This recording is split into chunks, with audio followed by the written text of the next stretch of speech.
नाजरीन अस्सलाम वालेकुम। IAD टुडे के खबरनामे में आपका खैर मकदम करते हैं। आइए बढ़ते हैं तफसीलात की तरफ। शहर हैदराबाद की मशहूर तंजीम अल लिसान फाउंडेशन की जानिब से उत्तर प्रदेश के शिया वक्फ बोर्ड के बदनाम ज़माना चेयरमैन वसीम रजवी की एक बार फिर मजहब इस्लाम के खिलाफ ज़बान दराजी पर संतोष नगर पुलिस स्टेशन में एक शिकायत दर्ज करवाई गई। बतलाया गया है कि दुनिया के बदनाम ज़माना सलमान रुश्दी के नक्श कदम पर चलते हुए इस शख्स ने अपनी अकल से पैगम्बर आखिरुज़्ज़मा सल्लल्लाहु अलैहि वसल्लम को हिंदुओं के भगवान राम का रिश्तेदार बतलाने की कोशिश की है, जिससे सारी दुनिया की उम्मत मुस्लिमा के दिलों को ठेस पहुंची।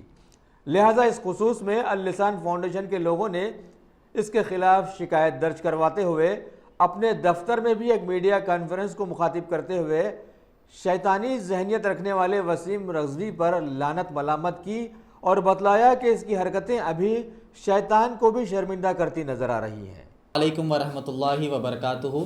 मैं मीर निज़ाम अली ख़ान, प्रेसिडेंट अलिफ़ अल लिसान इस्लामिक फ़ाउंडेशन।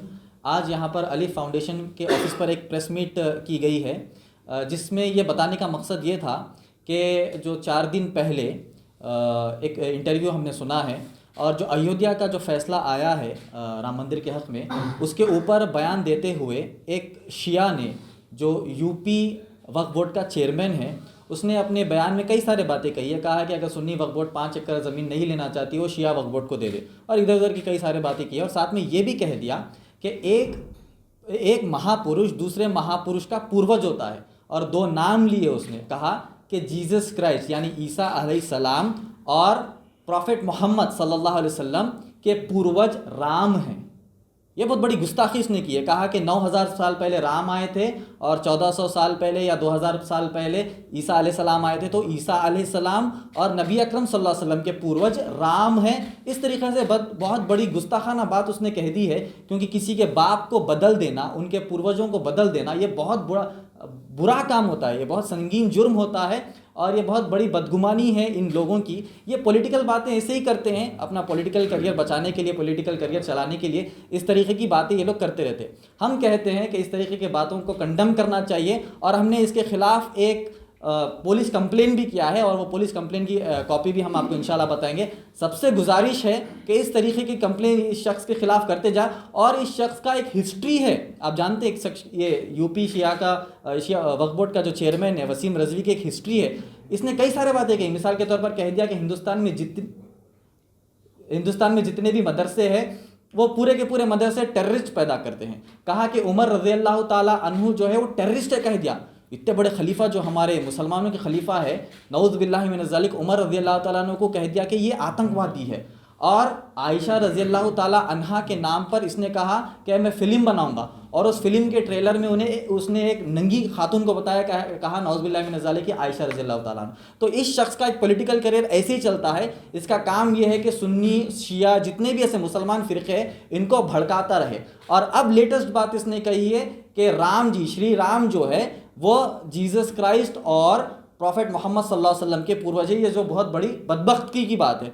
हम ये कहेंगे ये शख्स जो है, इन लोगों को ऐसी बातें कहाँ से पता चलती है? यानी 9000 साल पुरानी बात इसको कहाँ से पता चली?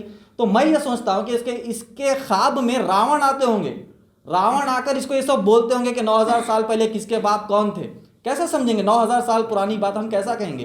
तो ये शैतानी बातें करता है, रावण जैसी बातें करता है। मैं कहता हूँ कि इसके पूर्वज रावण है। वसीम रजवी शिया जो है उसके पूर्वज रावण है। और आप लोग ये बात जानते हैं कि शियाओं के जो इमाम है या शियाओं के जो उनके उलेमा है, उन्होंने भी इसको नकार दिया, क्योंकि इस तरीके की सी बातें करता है, रावण जैसी बातें करता है, शैतान जैसी बातें करता है। हम कहेंगे कि इसके पूर्वज रावण है। और ये अच्छी बातें अगर करने लगे ज़िंदगी में, फ्यूचर में अच्छी बातें, लोगों को मिलाने की बात अगर ये करने लग जाए, तो हम कहेंगे कि इसके पूर्वज जो है श्री हनुमान बन जाएंगे। इस तरीके से हम कहेंगे। तो हम कहते हैं कि एक चार्ट हमारे ऑफिस में है, मैं आप सबसे गुजारिश करता हूं कि उसकी भी रिकॉर्डिंग, उसका भी एक फुटेज ले ले। उसमें यह बताया गया है कि नबी अकरम सल्लल्लाहु अलैहि वसल्लम के पूर्वज कौन है। नबी अकरम सल्लल्लाहु अलैहि वसल्लम के वालिद का नाम अब्दुल्ला, उनके वालिद का नाम अब्दुल मुत्तलिब, उनके दादा का नाम मलिक, फिहर, निदर, जाते जाते इस्माइल अलैहिस्सलाम, इब्राहिम अलैहिस्सलाम, हूद अलैहिस्सलाम, नूह अलैहिस्सलाम, और सबसे पहले आदमी आदम अलैहिस्सलाम। आदम अलैहिस्सलाम से पूरा ये शिजरा है। तो हम ये इस बात को कंडेम करते हैं, इसकी सख्त मजम्मत करते हैं। ये जो शिया वक्फ बोर्ड का जो चेयरमैन है, इसने जो बात कही है कि नबी अकरम सल्लल्लाहु अलैहि वसल्लम और ईसा अलैहिस्सलाम भी हमारे सबसे बड़े नबियों में से एक नबी है, उनके बाप को बदल देना और नबी अकरम सल्लल्लाहु अलैहि वसल्लम के बात को बदल देना, हम ये इस बात को शदीद इसकी मजम्मत करते हैं और सबसे गुजारिश करते हैं कि इसके ऊपर केसेस दर्ज किए जाए और यूपी गवर्नमेंट से भी गुजारिश है इसकी ज़बान को लगाम दे, वरना ऐसे स्टेटमेंट्स अगर निकलते जाएंगे तो हो सकता है कि मुसलमानों में अफरा तफरी का माहौल बन जाए। इंशाल्लाह सबसे यही गुजारिश है।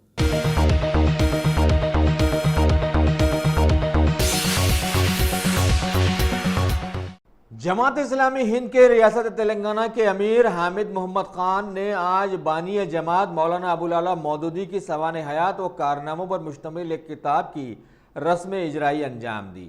उस तकरीब में मेहमान खुसूसी की हैसियत से शरीक हुए मेस्को के secretary doctor Fakhruddin Mohammed, professor Mohammed Usman Nadvi और डॉक्टर रफ़ीउद्दीन फ़ारूकी। दीगर मेहमानों में कई मुअज़्ज़िज़ीन हैदराबाद भी शामिल रहे और कसीर शुरका की तादाद के रूबरू मौलाना के हालात ज़िंदगी पर रोशनी डाली गई।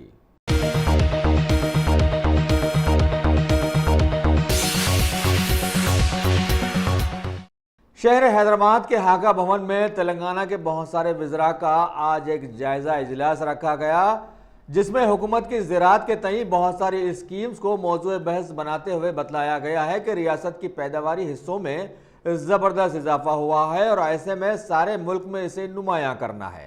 जबकि हुकूमत की जानिब से रियासती किसानों के लिए भी बहुत सारी स्कीमात लाई गई हैं ताकि वो बेफिक्र होकर ज़राअत की तरफ भरपूर तवज्जो देते हुए न सिर्फ रियासत को खुद मुख्तफी बनाएं बल्कि सारे मुल्क की मदद के लिए भी आगे आ जाएं।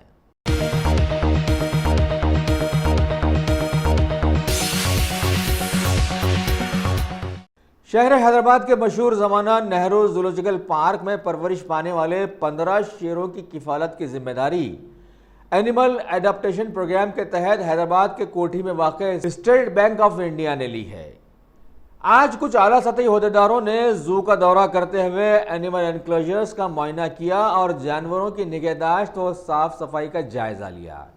इस मौके पर बैंक के डीजीओ व सीडीओ केवी बंगारा राजू ने principal chief conservator of forest R Shobha को 15 लाख रुपयों पर मुश्तमिल एक चेक हवाले किया, जबकि इनके साथ वहां जंगलात से मुतालिका बहुत सारे ओहदेदार भी मौजूद थे, जैसे additional chief conservator of forest Sidanand Kukreti, curator zoo N Kshitija, LSSVD Hanumantharao वगैरह वगैरह।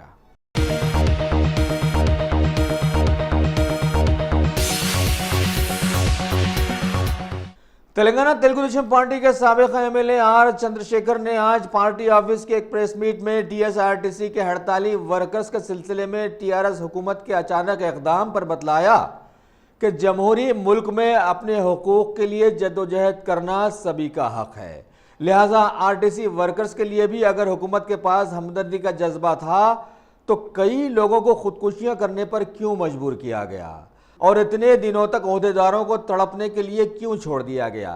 क्या सभी ये कोई सियासी चाल थी जिसकी वजह से कई वर्कर्स और उनके ख़ानदान वाले सालाना 2 बड़े त्योहारों को भी सही तरीके से मनाने के लिए मजबूर नजर आए और अब जाके इनका फैसला करते हुए सियासी पार्टियों और यूनियंस पर इन्हें भड़काने के इल्ज़ाम लगाए गए हैं और दूसरी सियासी पार्टियों और यूनियंस को छोड़ देने पर सारे वर्कर्स को दबाव डाला गया है? ये तो ठीक ऐसे ही नजर आता है जैसे किसी भी सदर के बिना किसी सियासी पार्टी को चलाना होता है।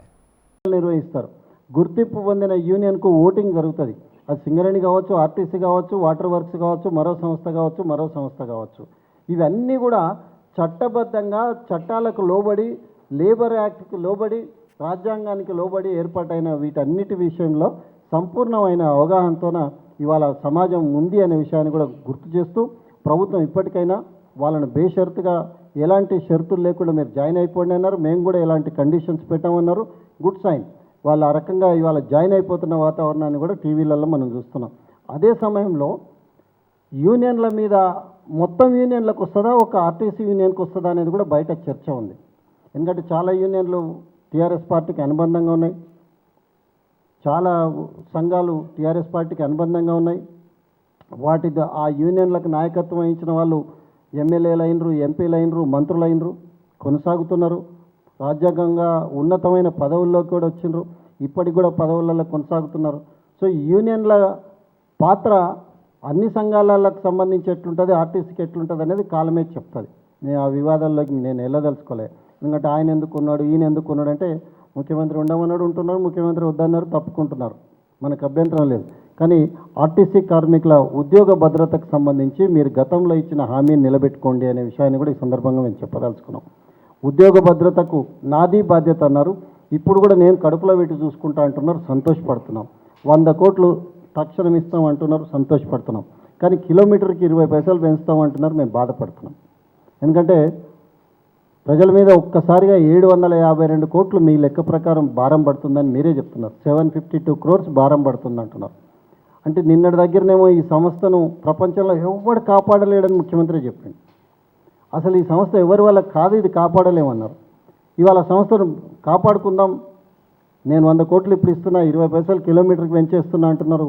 అంటే ఈ కాపాడే క్రమంలో ప్రజలే మళ్ళీ భారం మోస్తున్నారు అనేది ఇందులో సూక్ష్మంగా మనకు అర్థమవుతుంది.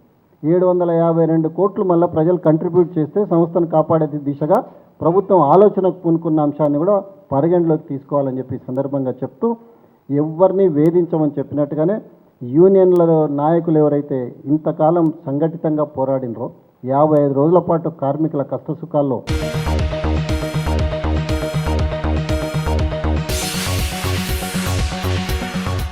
क्या आपने उम्रा का इरादा कर लिया है?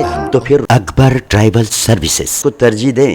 हज उम्रा करने वालों के लिए क्वालिटी सर्विस ऐसी कि आप मुद्दतों भुला ना पाएं, और इंडिविजुअल्स की सहूलत भी। इंटरनेशनल और domestic air ticketing, visa endorsement, visit visa, immigration और पासपोर्ट ऑनलाइन की सहूलत भी दस्तयाब है। हर माह उम्रा के 2 ग्रुप्स रवाना होंगे। मक्के शरीफ और मदीने मुनव्वरा में बिल्कुल करीब क़याम, तीनों वक्तों पर हैदराबादी ग़िज़ाएं, लग्जरी होटल में क़याम, एसी बसें, ज़ियारतों की सहूलतें, आपके सफ़र से जुड़ी तमाम ज़रूरी उमूर की बेहतर से बेहतर खिदमात की पेशकश लिए। Managing director Syed Shah Mujahid Hussaini, Akbar tribal services, Salarjung complex, Diwan Deodi, Hyderabad.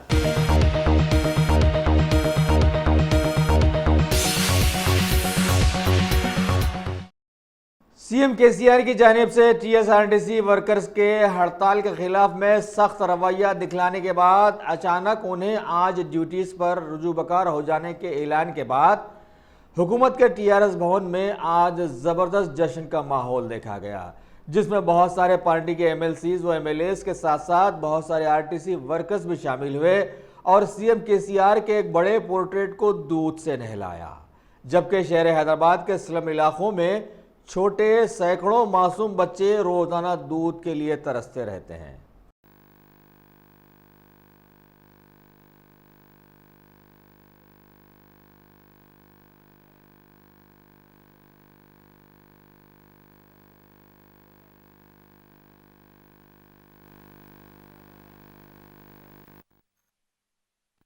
ఈరోజు ఈ సమావేశం ఏర్పాటు చేయడం జరిగింది. దాంతో పాటు తెలంగాణ కార్మిక రంగం మొత్తం కూడా ఇక్కడ కార్మిక లోకం చేస్తున్న వింత పోకడలకు వ్యతిరేకంగా కార్మికులకు ఇబ్బంది కలగకుండా వాళ్ళందరూ నా బిడ్డలని చెప్పేసి ఆర్టీసీ సమ్మెను ఒక మంచి ముగింపు ఇచ్చిన కేసీఆర్ గారికి పాలాభిషేకం చేస్తూ ఈ రోజును మళ్ళా గుర్తుంచుకోవాలని చెప్పేసి టీఆర్ఎస్ కార్మిక విభాగం ఈ రెండు కలిసి ఏర్పాటు చేసిన సమావేశానికి అధ్యక్షత వహించిన మిత్రులు, టీఆర్ఎస్ విద్యార్థి విభాగం రాష్ట్ర అధ్యక్షులు గెల్లు శ్రీనివాస్ యాదవ్ గారు మరియు టీఆర్ఎస్ కేవి రాష్ట్ర అధ్యక్షులు రాంబాబు యాదవ్ గారు, అతిథిగా విచ్చేసిన ప్రొఫెసర్ శ్రీనివాస్ రెడ్డి ఎమ్మెల్సీ గారు, నా సహచర రాష్ట్ర కమిటీ సభ్యులు రూప్ సింగ్ గారు, ఇంతియాజ్ గారు, విద్యార్థి విభాగ నాయకులు తుంగా బాలు గారు, శ్రీకుమార్ గారు మరియు వేదిక ముందున్న నాయకులు టీఆర్ఎస్ కేవి రాష్ట్ర నాయకులు నారాయణ గారు, శారద గారు, మారయ్య గారు, ముందున్న నాయకులు అందరికీ మరియు ముందు ఆసీనులైన నా అక్కయ్య అన్నదమ్ములందరికీ నమస్కారం. తెలంగాణ తెచ్చుకున్నాం, మొదటిసారి గెలిచినాం, రెండవసారి 2018లో గెలిచినాం. అయినా మన మీద కేసీఆర్ మీద టీఆర్ఎస్ పార్టీ మీద ఈ ప్రభుత్వం మీద ప్రతిపక్షాలు నిత్యం కూడా దుమ్మెత్తిపోస్తూ ఏ చిన్న అవకాశం వచ్చినా బదనాం చేయాలనే ప్రయత్నం చేస్తున్నారు. అందుకే మనం మొదటి తెలంగాణ ఉద్యమం ఎలా సాగింది, రెండో తెలంగాణ ఉద్యమం ఎలా సాగింది, ఆ తర్వాత మళ్ళా మనం ఇవాళ ప్రభుత్వం ఏర్పడిన తర్వాత కూడా ఈ ఇబ్బందులు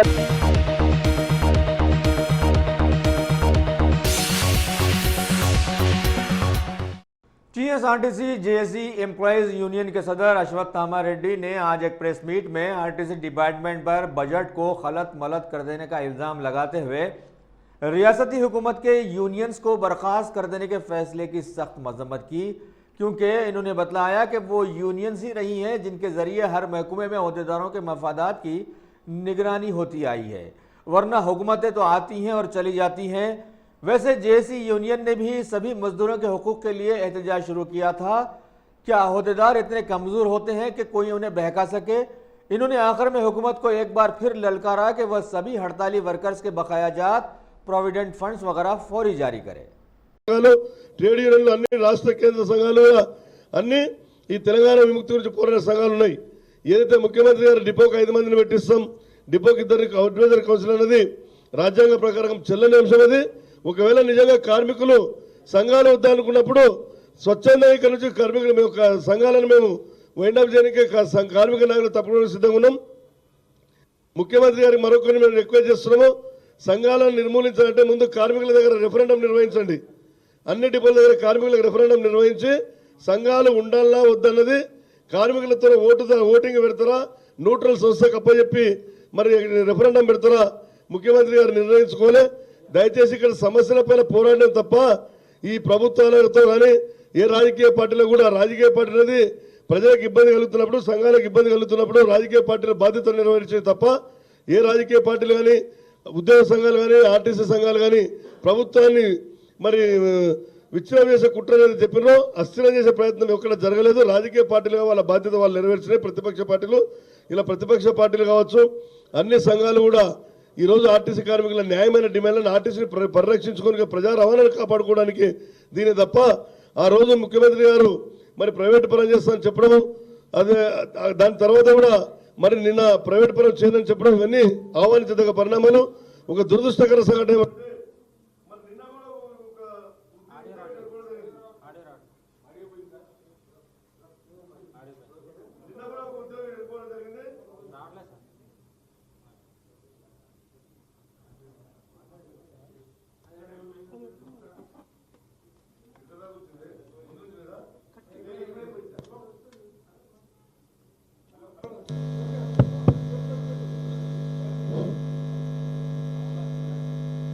ఏ రాజకీయ పార్టీ కానీ కార్మిక సంఘాలు కానీ ప్రభుత్వాన్ని ఇబ్బంది పెట్టే చర్యలు చేయలే. కార్మిక సంఘాలు కోరిన డిమాండ్ ఒకటే,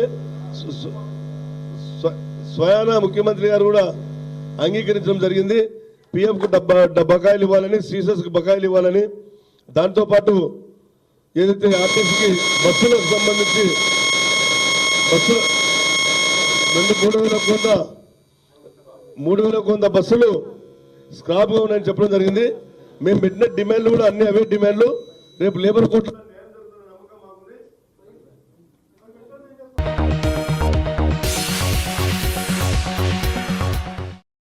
टॉप सिलेक्शन कंप्यूटर्स। अगर आप टेक्नोलॉजी के दौर में रहते हुए टेक्नोलॉजी से दूर हैं तो सोचिए मत, आइए एक बार खिदमत का मौका दीजिए। हमारे यहाँ branded computers Dell, HP, Lenovo, laptop accessories उम्दा क्वालिटी निहायती वाजबी दाम पर दस्तयाब है। स्कूल, कॉलेज, कॉर्पोरेट, ऑफिस वगैरह में बल्क क्वांटिटी में सप्लाई की जाती है। इसके साथ साथ हमारे यहाँ माहिर टेक्नीशियंस की निगरानी में रिपेयर की सहूलत भी मौजूद है।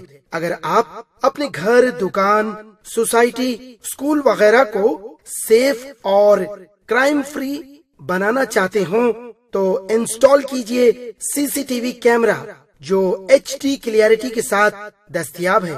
गुज़िश्ता 10 साल से मुल्क भर में अपनी इन तमाम खिदमात को जारी रखते हुए आपके एतमाद को बरकरार रखने वाला नाम top selection computers, Vijayanagar colony, beside Rayan Hotel Hyderabad. Director Sayyid Rashid Ali. Phone 9849715954. Top select.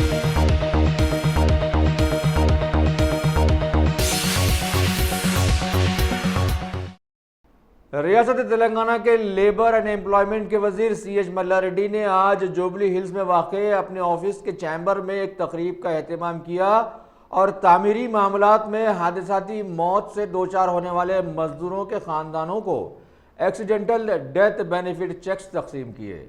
इस मौके पर कई उनके साथी लीडर्स व TRS कारकुन भी वहाँ पर मौजूद थे। వివిధ మా భవన కార్మికులు వివిధ ప్రమాదాలతో చనిపోయిన కార్మికులందరికీ కూడా మా ఐదుగురికి మొహమ్మద్ అస్మద్ బేగం, అట్లనే జూట్ల రాములు గారు, అదే మాదిరిగా ఎరకల చెన్నయ్య, జి వెంకటన్న, మన్నెపు బాలపురపు సునీత, ఈ నలుగురు కూడా ఐదుగురు కూడా వివిధ మా భవన కార్మికులు వివిధ ప్రమాదాలతో చనిపోయినరు. వాళ్ళకి ఈరోజు 6,30,000 రూపాయలు ఒక్కొక్కరికి ఇస్తున్నాము. ఏది ఏమైనా మన తెలంగాణ ప్రభుత్వం వచ్చినాక పెద్దలు మన సీఎం కేసీఆర్ గారు సీఎం అయినాక గత 5 సంవత్సరాల సంది కూడా ఇప్పటిదాకా 1,03,000 మందికి ప్రమాదంలో మరణించిన వారికి అందరికీ కూడా ఒక 346 కోట్ల రూపాయలు ఇప్పటిదాకా మేము మా కార్మిక శాఖ నుంచి పేమెంట్ చేసినాం. ఏది ఏమైనా పెద్దలు గౌరవనీయులు అంతకుముందు గత ప్రభుత్వాలు 2 లక్షల రూపాయలు ఇస్తుండే, ఇప్పుడు మా ప్రభుత్వం వచ్చినాక 6,30,000 రూపాయలు ఇస్తున్నాం ప్రమాదశాతం చనిపోతే. ఏది ఏమైనా మన సీఎం కేసీఆర్ గారు పెద్ద మనసుతోటి నిన్న కూడా కార్మికులు అంటే కూడా పెద్ద మనసుతోటి ఉదాహరణ భావంతోటి వాళ్ళందరినీ కూడా మీరందరూ కూడా ఏ కండిషన్ లేకుండా మీరందరూ కూడా పెద్ద మనసుతోటి అందరూ వచ్చి కూడా కార్మికులందరూ కూడా జాయిన్ కావాలని చెప్పిండు. అదొక చరిత్ర. ఎందుకంటే 54 రోజులు సమ్మె చేసి ఆ యూనియన్ల మాటల లీడర్ల మాటలు ప్రతిపక్షాల మాటలు విని వాళ్ళు మోసపోయి సమ్మె చేసినందుకు వాళ్ళకు పాపం వాళ్ళందరూ కూడా పస్తా ఉన్నారు ఉపాసంతో ఉండి.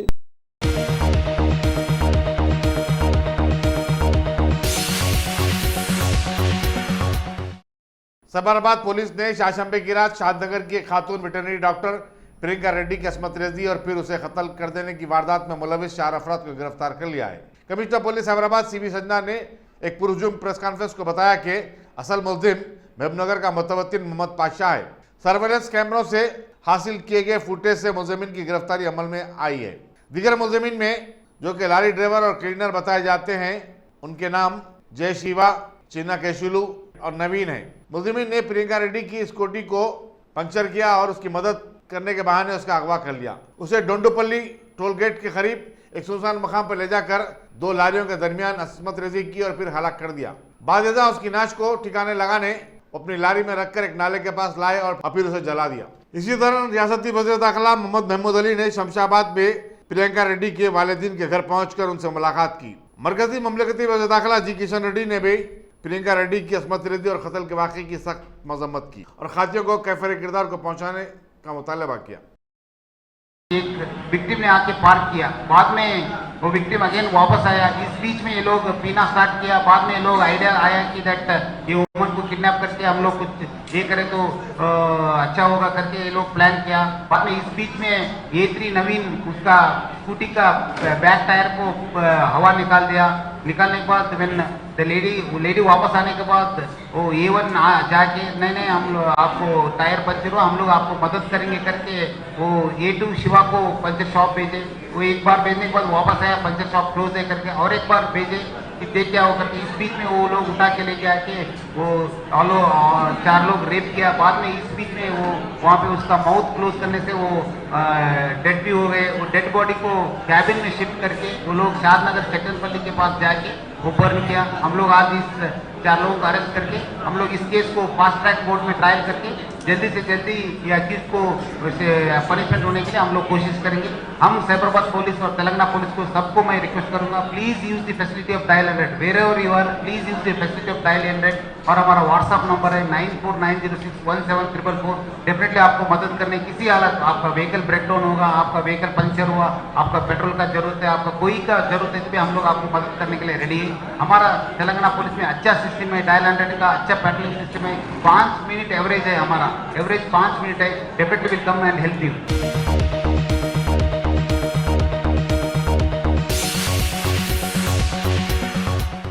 मादापुर में नारायण आईआईटी कॉलेज के तुलबा का ग्रुप हैदराबाद में अपने दोस्त की सालगिरह तकरीब में शिरकत के बाद राजेंद्र नगर से वापस हो रहा था कि उनकी एसयूवी कार पीवीएन एक्सप्रेसवे के पिलर से टकरा गई। इस हादसे में 2 तुलबा तरुण और शासंक हलाक हो गए।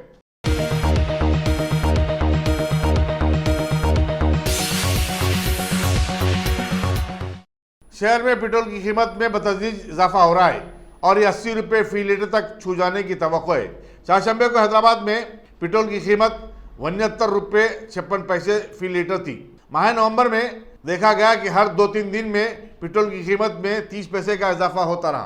पेट्रोलियम डीलरों का कहना है कि कीमत में इजाफे की वजह आलमी मार्केट में क्रूड ऑयल की कीमत है, जो बार बार तब्दील होती है। आलमी मार्केट में जो पेट्रोल की कीमत होती है उसी के हिसाब से हमारे मुल्क में पेट्रोल की कीमत का तयन किया जाता है।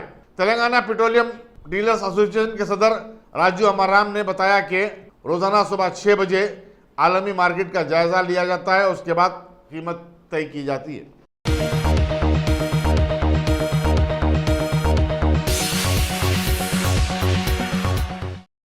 आंध्र प्रदेश के 5 अजला में ज़रूरी प्रोजेक्ट के लिए हुकूमत को वर्ल्ड बैंक से $60 मिलियन के कर्ज मिलने की तवक्को है। साहिली आंध्र के प्रकाशम जिले के अलावा रायलसीमा के 4 अजला अनंतपुर, चित्तूर, कड़पा और कर्नूल में ये प्रोजेक्ट शुरू किया जाएगा, जिसे रिवार्ड का नाम दिया गया है। इसके लिए 500 करोड़ रुपए दरकार है और वर्ल्ड बैंक इसके 70% हिस्से की पाबजाई कर सकता है।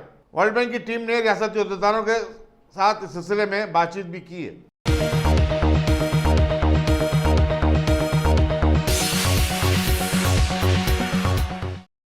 आला तालीम हासिल करने के लिए बरतानिया जाने वाले हिंदुस्तानी तुलबा की तादाद में 63% इजाफा हुआ है। इस साल सितंबर के अख्ताम तक 30,000 से ज्यादा हिंदुस्तानी तुलबा को बरतानिया का वीज़ा मिला है, जबकि गुज़िश्ता साल 19,000 तुलबा ही वीज़ा हासिल करने में कामयाब रहे।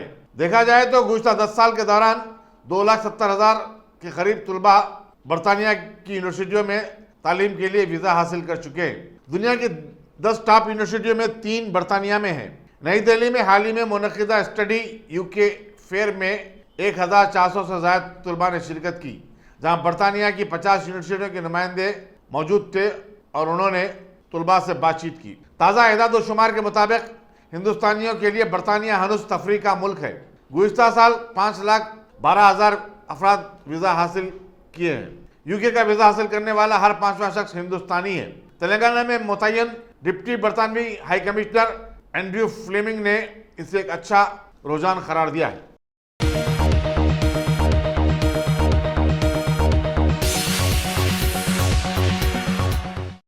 आरटीसी मुलाजिमीन की 55 रोजा हड़ताल बिना किसी शर्त के खत्म हो गई। हजारों आरटीसी मुलाजिमीन आज सुबह से ही अपनी अपनी ड्यूटियों पर रुजू बेकार हो गए। इस तरह रियासत के तमाम बस डिपो से बस सर्विस का आगाज हो गया।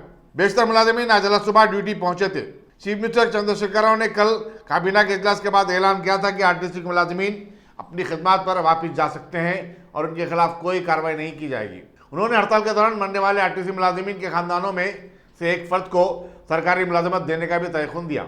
आरटीसी के जेएसी ने चीफ मिनिस्टर के ऐलान का खैर मकदम किया।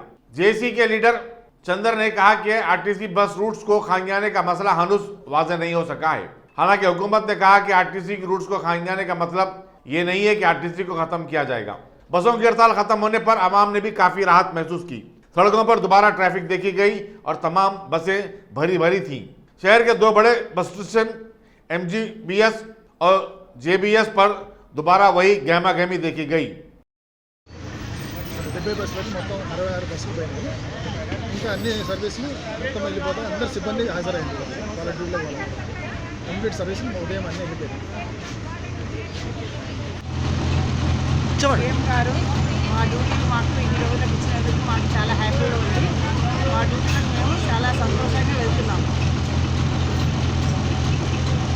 ఈ రాజులకు బాధపడినా కానీ ఈరోజు మాకు ఇచ్చినందుకు చాలా సంతోషంగా ఉన్నాం, హ్యాపీగా ఉన్నాం. అన్నీ అడ్జస్ట్ అయిపోయాం, సర్దుబాటు చేసుకున్నాం అన్నీ.